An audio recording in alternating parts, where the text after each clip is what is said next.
নমস্কাৰ বন্ধু বান্ধৱীসকল, আজি পুৱাতেই মই মৃণালিনী আপোনালোকৰ মাজত উপস্থিত হৈছোহি উদ্ভিদৰ অন্য এটি খণ্ড হাতত লৈ। এইটো হৈছে আকৌ আমাৰ উদ্ভিদ তালিকাৰ বিশেষ এটা খণ্ড, যিটো খণ্ড এক্স এলফাবেটৰ অন্তৰ্গত।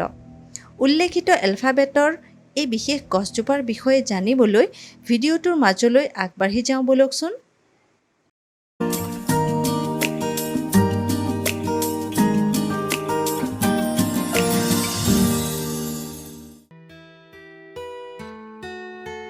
দেখুৱাইছোঁ এইজোপা গছ, যাৰ ইংৰাজী নাম খ্ৰীষ্টমাছ ট্ৰী।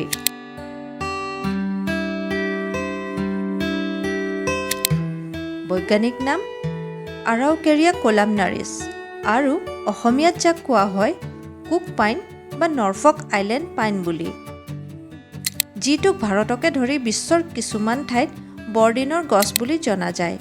কুক পাইন দক্ষিণ অষ্ট্ৰেলিয়াৰ উত্তৰ পূবত কুক দ্বীপৰ স্থানীয় গছ। আকৌ নৰফক আইলেণ্ড পাইন বা দ্বীপ পাইন বুলি অধিক ব্যাপকভাৱে স্বীকৃতিপ্ৰাপ্ত সাধাৰণ নাম আৰাউকেৰিয়া কোলামনাৰিছ এজোপা জনপ্ৰিয় খ্ৰীষ্টমাছ ট্ৰী যদিও ইয়াৰ বাবে অন্যান্য ফাৰ প্ৰজাতিৰ গছ ব্যৱহাৰ কৰা হয়, যি মূলতঃ শীতল আৰু নাতিশীতোষ্ণ অঞ্চলত পোৱা যায়, যেনে Douglas fir, Fraser fir, balsam fir, Nordmann fir, Norwegian fir, Norway spruce ও কলৰাডো স্প্ৰুচ।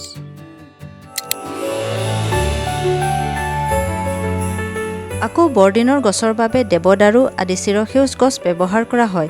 হিমাচল প্ৰদেশ, উত্তৰাখণ্ড, জম্মু কাশ্মীৰত চিৰসেউজ দেৱদাৰু গছ পোৱা যায়।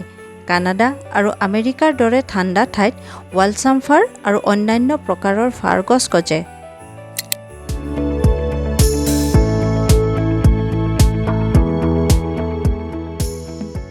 এইবাৰ উল্লেখ কৰিছোঁ কেইজোপামান জনপ্ৰিয় বৰদিনৰ গছৰ কথা, যিবোৰ সদায়ে উপযুক্ত বুলি বিবেচিত হৈ আহিছে। তাৰে ভিতৰত অন্যতম নৰ্ডমেন ফাৰ। এইবিধ গছ ডাঠ, কোমল, চিকচিকীয়া আৰু জোঙা, যিবোৰৰ ওপৰ ফালে গাঢ় সেউজীয়া আৰু তলৰ ফালে নীলা সেউজীয়া ৰং থাকে।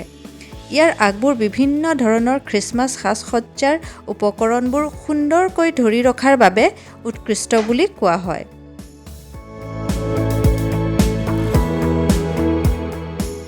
আনবিধ হৈছে নৰৱে স্প্ৰুচ। ই পৰম্পৰাগত খ্ৰীষ্টমাছ ট্ৰী, যি ভিক্টৰিয়া যুগৰ পৰাই জনপ্ৰিয় হৈ আহিছে। ইয়াৰ গা গছৰ গঠন চুটি, গভীৰ সেউজীয়া নোমযুক্ত আগ থাকে। ইয়াৰ আকৃতি আন জাততকৈ অধিক ত্ৰিকোণীয় আৰু জোপোহা। এজোপা উৎকৃষ্ট খ্ৰীষ্টমাছ ট্ৰী হিচাপে নৰৱে স্প্ৰুচ ইউৰোপৰ একক জনপ্ৰিয় জাত আছিল যদিও শেহতীয়াকৈ নৰ্ডমেন ফাৰৰ দৰে জাতৰ আগমনত ইয়াৰ জনপ্ৰিয়তা কিছু হ্ৰাস পাইছে।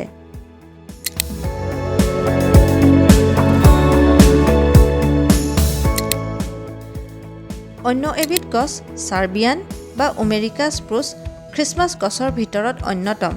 ইয়াৰ আকৃতি আন প্ৰকাৰৰ গছতকৈ অধিক চিকুণ, যাৰ বাবে ই সৰু বাৰাণ্ডা বা কৰিডৰৰ বাবে উপযুক্ত।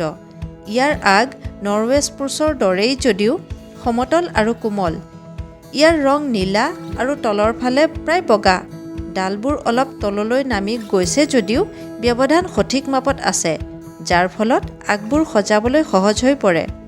কিন্তু সাম্প্ৰতিক কৃত্ৰিম গছৰ প্ৰয়োভৰে বৰদিনৰ এই প্ৰকৃত গছবোৰৰ জনপ্ৰিয়তা ম্লান কৰি তুলিছে, কাৰণ কৃত্ৰিম গছবোৰ সহজলভ্য আৰু কম খৰচী হোৱাৰ বাবে প্ৰকৃত এই গছবোৰ ৰোপণ আৰু প্ৰতিপালনৰ দিশত বাধা আহিছে বুলি ক'ব পাৰি।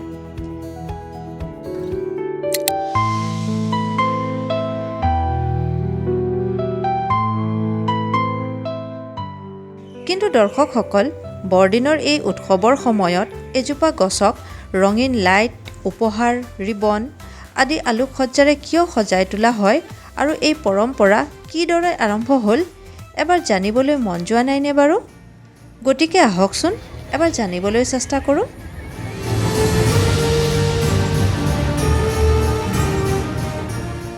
বৰদিনৰ উৎসৱৰ লগত জড়িত এজোপা গছৰ সন্দৰ্ভত বহু ধৰণৰ লোকবিশ্বাস বা কাহিনী প্ৰচলিত হৈ আহিছে। এই কাহিনীবোৰৰ ভিতৰত এটা 16শ শতিকাৰ খ্ৰীষ্টান সংস্কাৰক মাৰ্টিন লুথাৰৰ সৈতে জড়িত।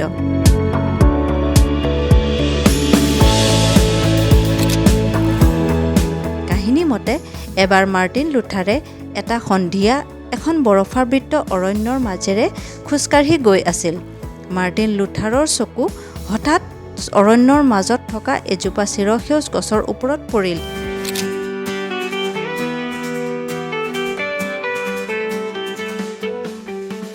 যাৰ ডালবোৰ জোনৰ পোহৰত জিলিকি আছিল। গছৰ ওপৰৰ অংশত দেখিলে যেন এটা ডাঙৰ তৰাৰ তীৰবিৰণি।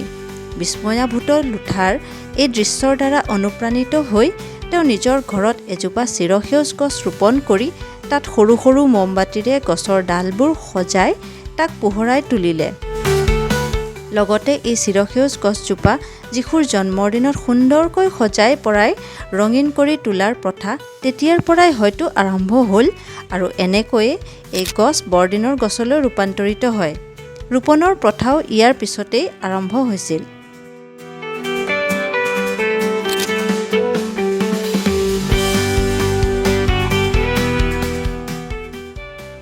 তদুপৰি ইয়াৰ লগতে জড়িত হৈ থকা অন্য এটা কাহিনী এনেধৰণৰ। এবাৰ জাৰ্মানীত ইংৰাজ বেনেডিক্টাইন সন্যাসী ছেইণ্ট বনিফেছে কিছুমান মানুহে এটি শিশুক বলি দিবলৈ এজোপা প্ৰকাণ্ড ওক গছৰ তললৈ লৈ যোৱাৰ খবৰটো পালে। লগে লগে ছেইণ্ট বনিফেছে শিশুটিক বচাবলৈ সেই ওক গছজোপা কাটি পেলালে।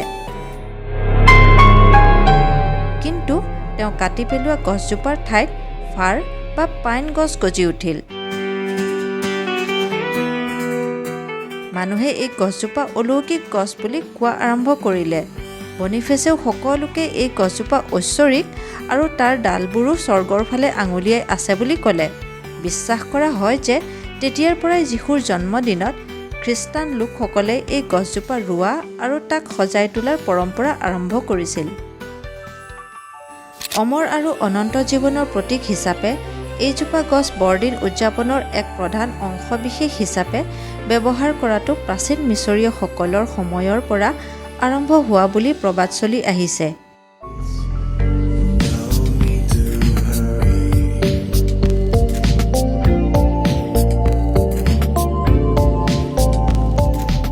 তদুপৰি চীনা আৰু হিব্ৰুসকলৰ বাবে এই গছজোপাৰ স্থাপন এক প্ৰথাৰ দৰে আছিল। ইতিহাসৰ তথ্য অনুসৰি ইউৰোপীয়সকল প্ৰকৃতিপ্ৰেমী আছিল। তেওঁলোকৰ মাজত পূৰ্বৰে পৰা বৃক্ষ পূজা চলি আছিল। স্কাণ্ডিনেভিয়ানসকলৰো পৰম্পৰাগত বিশ্বাস অনুসৰি অপশক্তি বা শয়তানক ভয় খুৱাবলৈ নৱবৰ্ষত প্ৰধানকৈ ঘৰ আৰু ভঁৰালৰ সন্মুখত এই গছজোপাক উজ্জ্বল পোহৰেৰে আলোকিত কৰি ৰখা হৈছিল।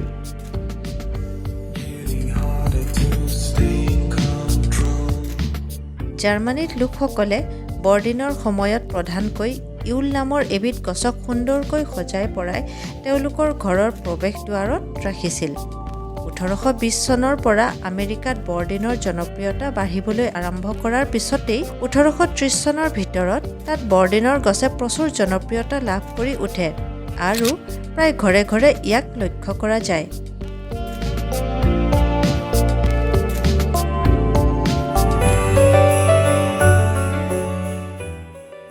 ঐতিহাসিক ৰোমান উৎসৱ হিচাপে এই বৰদিন প্ৰকৃততে এটি খ্ৰীষ্টীয় ধৰ্মীয় উৎসৱ হোৱা স্বত্তেও একাধিক অখ্ৰীষ্টান সম্প্ৰদায়েও মহা সমাৰোহে বৰদিন উৎসৱ পালন কৰে।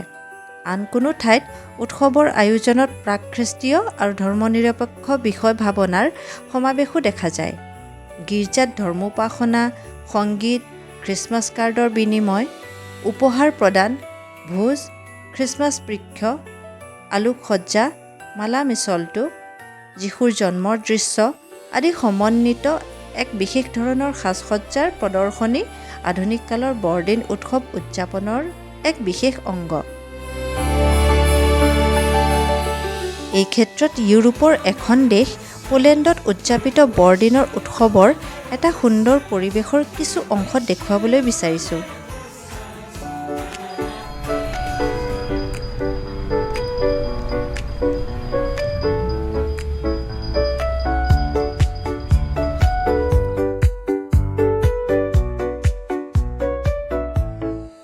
পোলেণ্ডত ইউগিলিয়াৰ আৰম্ভণি ঘটে বৰদিনৰ পূৰ্বৰ দিনটোত প্ৰথম তৰাৰ আবিৰ্ভাৱেৰে, যিটো বেথেলহেমৰ তৰাৰ সৈতে মিল আছে।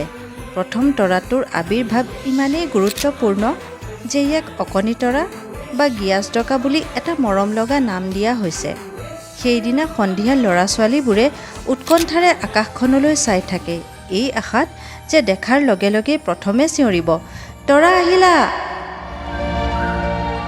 তৰা দেখাৰ পাছতহে পৰিয়াল বা অন্যান্য লোকসকলে ডিনাৰ টেবুল এখনত খাবলৈ বহি পৰে। ডিনাৰ আৰম্ভ হয় অবলেটেক নামেৰে জনাজাত খ্ৰীষ্টমাছ ৱেফাৰ ভাঙি, যি ৱেফাৰত এখন পবিত্ৰ ছবিৰ চাপ মাৰি থোৱা থাকে। এই ৱেফাৰৰ টুকুৰাবোৰ প্ৰতিজন ব্যক্তিয়ে আন এজনৰ লগত ভগাই খোৱাৰ লগে লগে তেওঁলোকে পৰস্পৰৰ মাজত বছৰটোত হোৱা যিকোনো আঘাত ইজনে সিজনক ক্ষমা কৰি দিয়ে আৰু আগন্তুক বছৰত পৰস্পৰে পৰস্পৰৰ সুখ কামনা কৰে।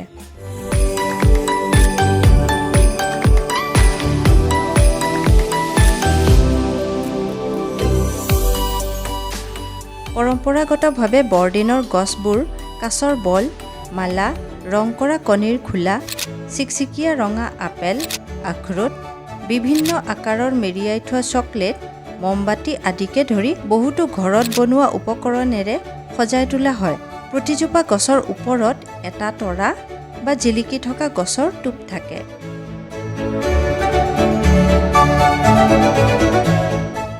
বহু ঘৰত শীতকালীন পৰিৱেশৰ বাবে গছৰ ডালত স্পাৰ্কলাইট ওলমাই থোৱা হয়। বৰদিন উদযাপনৰ আৰম্ভণিতে কেৰলৰ প্ৰতিধ্বনিয়ে গীৰ্জাঘৰ মুখৰিত কৰি তোলে।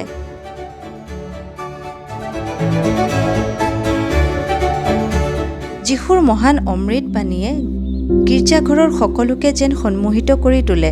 তেওঁৰ বাণীয়ে মানৱ প্ৰেমৰ উত্তৰণ ঘটাই ঐশ্বৰিক প্ৰেমৰ সন্ধানলৈ যেন ধাৱিত কৰে মন প্ৰাণ। এনেদৰেই বিভিন্ন পৰিৱেশৰ মাজেৰে পৰ্যায়ক্ৰমে নিশালৈকে অব্যাহত থাকে উৎসৱৰ কাৰ্যক্ৰমণিকাবোৰ। বিভিন্ন সংগীতানুষ্ঠানেৰে সৈতে চলি থাকে ডিনাৰ। নিশা প্ৰায় 2-3 ঘণ্টালৈকে অব্যাহত থাকে এই ডিনাৰ উৎসৱ। বাকী সন্ধিয়াটো বৰদিনৰ গছজোপাৰ চাৰিওফালে গল্প, পদ্য, আবৃত্তি আৰু গীতৰ মজলিচ বহে।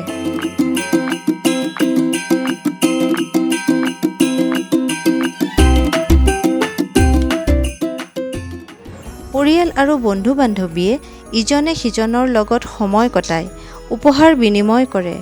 উদযাপনৰ অন্তত শিশুসকলে অপেক্ষা কৰে চান্তালৈ, কেৱল মাত্ৰ চান্তালৈ।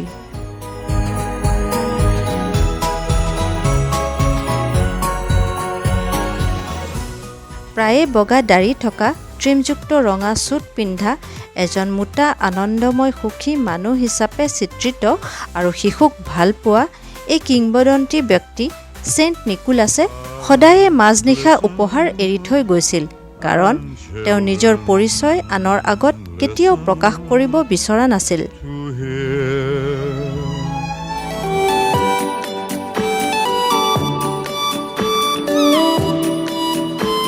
বন্ধু বান্ধৱীসকল, বৰদিনৰ উৎসৱৰ কথাখিনি ইমানতে সামৰি শেষত ক'বলৈ গৈছোঁ এই উৎসৱৰ অপৰিহাৰ্য অংগ এই বিশেষ গছজোপা সজ্জাৰ প্ৰতীকী অৰ্থ।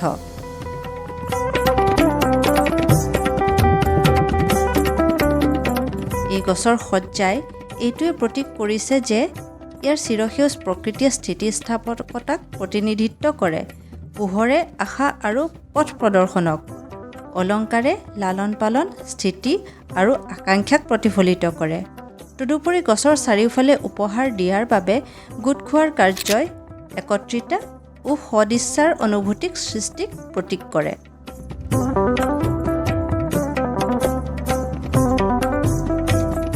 দৰ্শকসকল, শেষত জনাবলৈ গৈছোঁ মানসিক আৰু শাৰীৰিক স্বাস্থ্য সম্পৰ্কীয় বিষয়ত এই গছৰ উপকাৰিতাখিনিৰ কথা।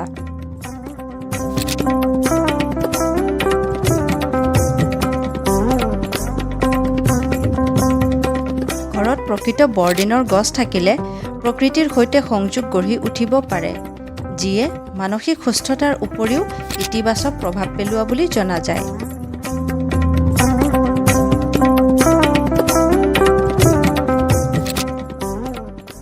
অধ্যয়নত দেখা গৈছে যে এই গছৰ সৈতে সময় কটালে উদ্বেগ আৰু হতাশা হ্ৰাস পাব পাৰে। এই গছ থাকিলে মানসিক স্বাস্থ্যৰ কেইবাটাও উপকাৰ হ'ব পাৰে। জ্ঞান বৃদ্ধি, উৎপাদনশীলতা আৰু সুখৰ উন্নতিৰ পৰা আৰম্ভ কৰি ৰোগ প্ৰতিৰোধ ক্ষমতা বৃদ্ধি কৰালৈকে গৱেষণাই বাৰে বাৰে প্ৰমাণ কৰি আহিছে।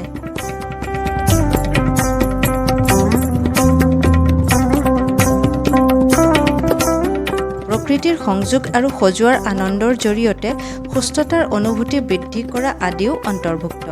প্ৰকৃত খ্ৰীষ্টমাছ গছে ফাইটনচাইড ৰাসায়নিক পদাৰ্থ নিৰ্গত কৰিব পাৰে, যিয়ে ৰোগ প্ৰতিৰোধ ক্ষমতা বৃদ্ধি কৰিব পাৰে আৰু ভাইৰাছৰ আক্ৰমণৰ বিৰুদ্ধে যুঁজিব পাৰে। প্ৰকৃত খ্ৰীষ্টমাছ গছবোৰে কাৰ্বন ডাই অক্সাইড আৰু অন্যান্য গেছ শোষণ কৰি সতেজ অক্সিজেন নিৰ্গত কৰে। পাইনৰ অসংখ্য ঔষধি গুণ আছে। ই শ্বাস-প্ৰশ্বাসৰ সংক্ৰমণ, চৰ্দি, কাহ, ব্ৰংকাইটিছত সহায় কৰে। শেষত ক'বলৈ গৈছোঁ, প্ৰকৃত খ্ৰীষ্টমাছ গছ সম্পূৰ্ণৰূপে জৈৱ বিঘ্নিত, যাৰ বাবে ই পৰিৱেশ অনুকূল বিকল্প। প্ৰিয় দৰ্শকসকল, আমাৰ আজিৰ ভিডিঅ'টো চাই নিশ্চয় ভাল পালে আৰু অকণমান হ'লেও উপকৃত হৈছে বুলি আশা কৰিলোঁ। তেনেহ'লে মই মৃণালিনীয়ে আজি বিদায় লৈছোঁ। ধন্যবাদ।